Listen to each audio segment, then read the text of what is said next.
بصراحه خروج مشرف، بس كأحسن رابع. حتى شوفوا الاحصائيات دي، ملك الاحصائيات يا ناس. كل الدعم يا فاخر، فخر الدكه الحقيقي. اننا يا جدعان شفتوه وهو بيضيع 3 انفرادات. انا اقتنعت فعلا ان انت ما تنفعش غير دكه. درجن بيقول لك زيزو مش هيسافر بالطياره عشان هو منطاد. وطبعا دي احتفالات ملهاش اي لازمه بصراحه. وسام ابو علي ملك طول عمره احتفالاته ملهاش لازمه. تنكر السوبر الافريقي يا ناس.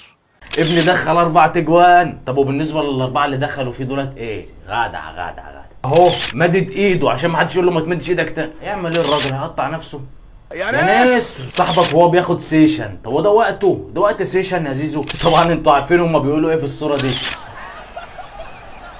انت بتتف ولا بتعمل ايه؟ الله، انا كنت حاسس ان الشناوي خايف منه بصراحه. ما شاء الله، بس احنا ما بنحسدش والله. قومي يا حماده، وراكوا طياره يا حبيبي، قومي يلا على مصر. دي فيها صفقه جديده يا خطيب. ها خبوا ناصر منسي بسرعه. وانا انت فيديو المقتطفات بس انا اكتب لك في التعليقات وبس كده. شكرا. اوعى تنسى ان الاهلي خرج خروج مشرف وشرف مصر. يا ناس.